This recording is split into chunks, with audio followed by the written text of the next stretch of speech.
Welcome, friends, to another episode of NPT Banking. You will recall that it is called NPT Banking because of my initials, Nitan P. Trilokekar, and therefore this channel is here for all bankers, bank customers, IT department personnel, and of course the regulatory authorities because my fans are now spread throughout the industry of finance in India. Today we are talking about ATM accidents. We are not talking about ATM frauds, but the accidents of the ATM machine due to which somebody gets benefited. Please note that no fraud should take place because of these points which I have mentioned over here. And in case you are the recipient of excess cash from an ATM machine, it will be your duty to return the cash at the earliest. The latest news is the trigger for this presentation, which was a news report of November 25th, 2024, regarding some ATM due to which some people took benefit. Now, this is in the jurisdiction of a fraud and not an accident, but this is the result of an accident that is malfunction, which should have been covered through the software. And of course an older incident of 2022 where extra cash was dispensed by the ATM machine, and there was a rush by of many people to take the benefit of this.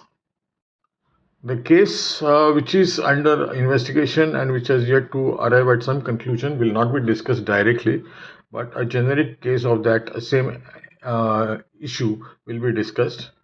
You must remember that currently there are 2.19 lakh ATM machines in India.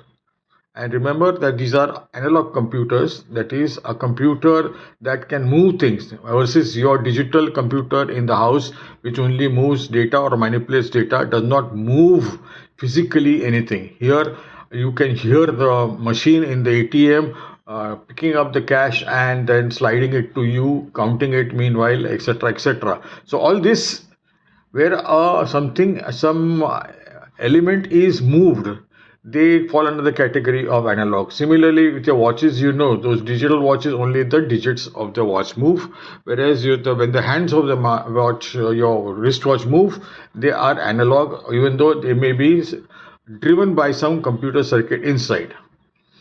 Here I have categorized it, and you won't find this in any textbook, as analog computer errors, operational errors, hardware, software, and network.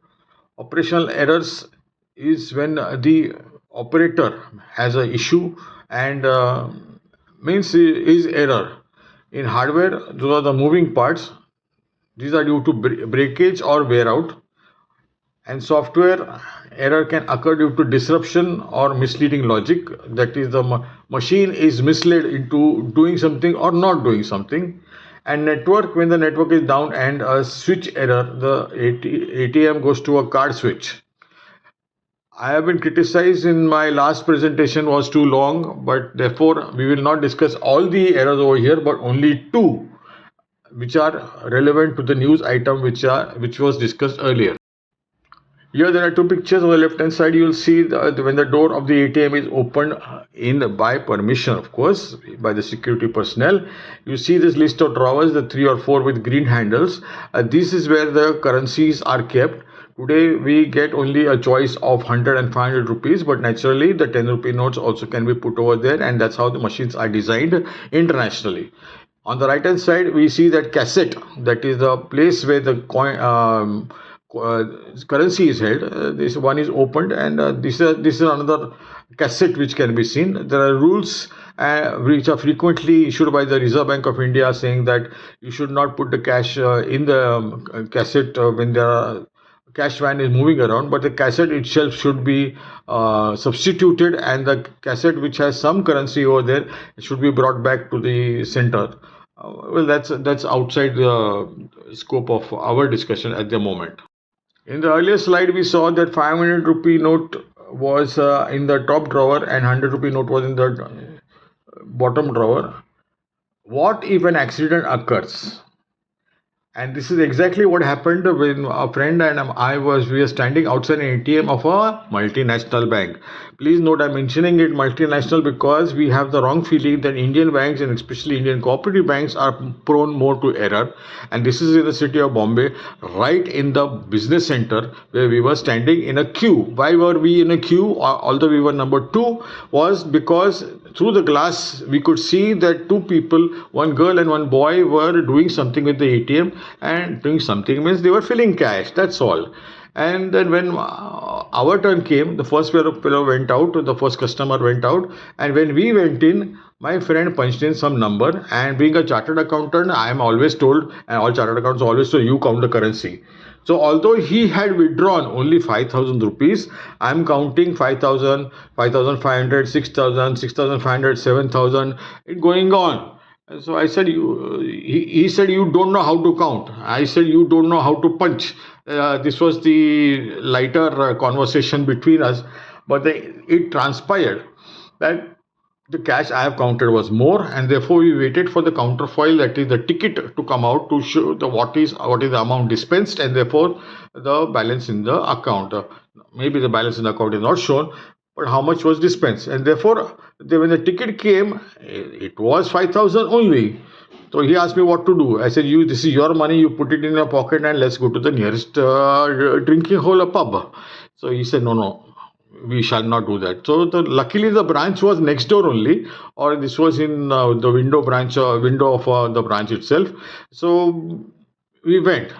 It was 5:31.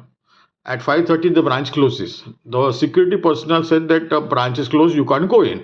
So we said the ATM has given us more cash. So he said, come tomorrow, this happens. So I said, you misunderstood. I am not saying the ATM has given less cash, the ATM has given us more cash. So somehow he looked little perplexed that nobody comes with this kind of error to him to enter the branch, and reluctantly let us in. When we went in, we asked for the officer, saying that we have some problem with the ATM cash. Again, at the counter we were told to come tomorrow, but then we said no, it's a serious error, it is more cash. When the appropriate officer came, and meanwhile, please note, customers were coming and withdrawing from the ATM and going away, and this was just the closing hours of all the offices, and therefore a lot of customers had come there.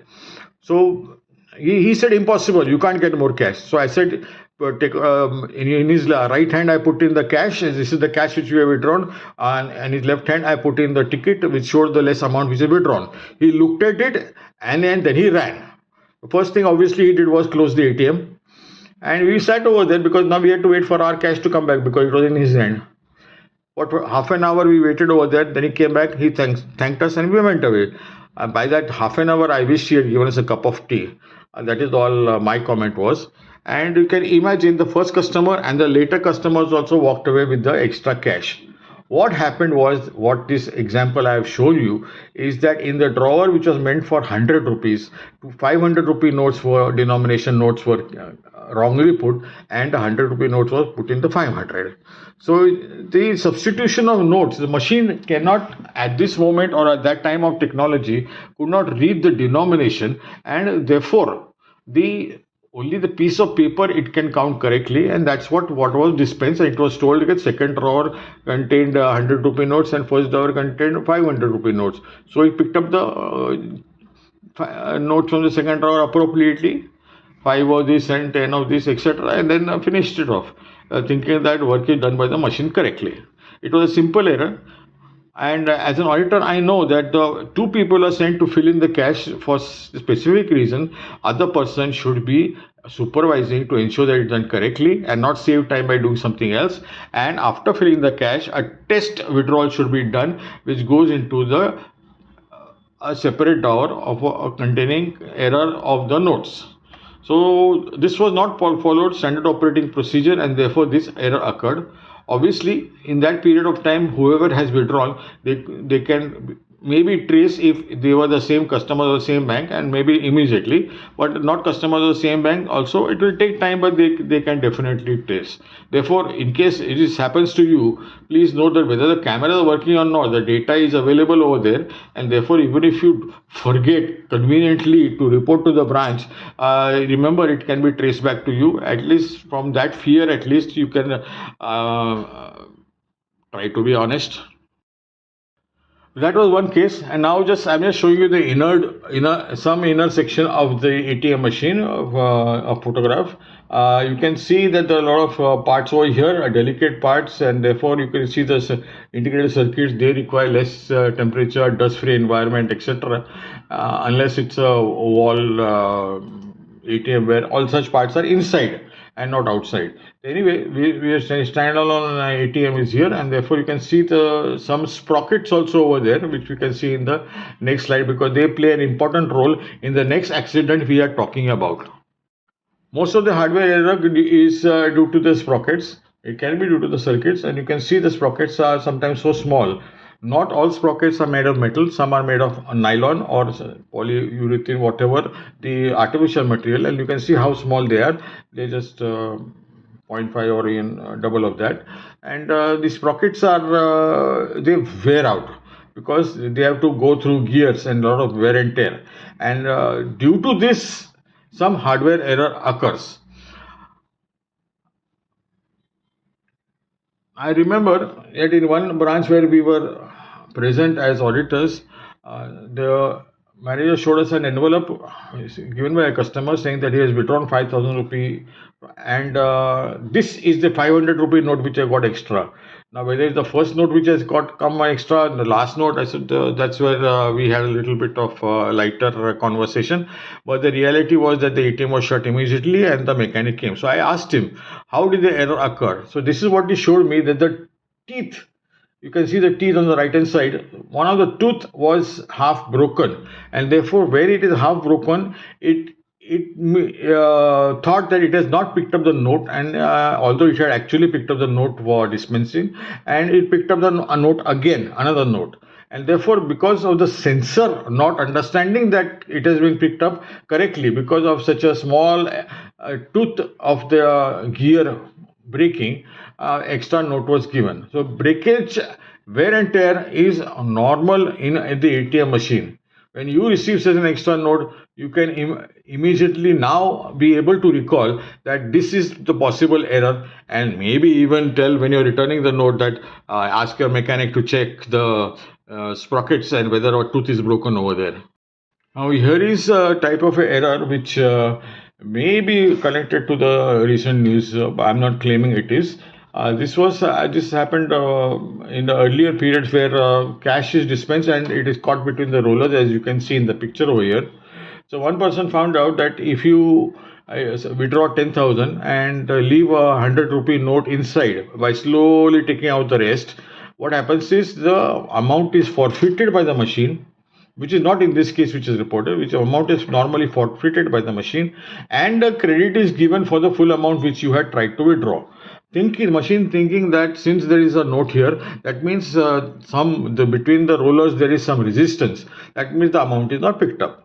Please note that the complicated machinery which is there to pick up the notes and all that is there at the other end for picking up the notes. While forfeiting the notes, they will have to duplicate the hardware, and duplicating the hardware, there is not enough space nor enough cost available for them to do that, and therefore resistance is equal to amount not picked between the rollers is equal to amount not picked up, and therefore credit is given for the full amount. Now, luckily, for the bank, this verification of cash as per the cash in ATM and the balance, physical balance, that is, was being checked up. And every day they used to get a shortage. Every day they used to call the mechanic, and the mechanic used to test because he used to test correctly. After 22 days, they decided that the automatic credit should be stopped. The moment the automatic credit was stopped, this kind of leakage also stopped, and it was very easy for them to find out who has done this kind of work, because he is the only person who withdraw from this ATM regularly and daily. So please note, you firstly don't try to do this because it's a crime, and secondly, even if you do this, I assure you, you'll be picked up immediately. And I don't know, since you have done this voluntarily or knowingly, you may be prosecuted under criminal law. Therefore, these kind of errors of the ATM should not be exploited by us, whether intentionally or even accidentally. Now we come to one section of believe it or not, and I think we can have these sections in every presentation. You kindly let me know whether you found it amusing. This was the first ATM of the branch. The chairman's house was nearby. We are talking about a big metro city. It was not networked to the switch, possibly. I don't know the reason. Maybe the switch was not there, or they're not. The network was not there. The wiring was not there, nor was it linked to the data of the branch. At that point of time, this branch was not working on CBS, it was working on total branch automation, that is TBA. That is, only the data of the branch is sitting in the branch itself, and only that can be manipulated, that is worked upon. And the maximum withdrawal was given for 5,000 rupees per day. That was there in the control in the ATM itself. And what used to happen is, since it is not linked anywhere, not even to the computer which was behind the wall of the ATM, this was a very big cabin which they have done, because it was first ATM. Nice AC with a couch and all that to sit upon. Next day, the debit report used to be taken from the ATM, and the debits used to be done to the account. This was a via media which should not have been there in the first place. That's my opinion. But then, my bank should be the first one with the ATM in India, etc., etc. Indian bank, that is. Otherwise, the first ATM was there for in India of a international bank. So now, what happens if when the transfer of the officer is done, or he has gone on long leave? Other person who is doing his other kind of work is not conversant with this new machine called ATM, and or was not even taught how to do this.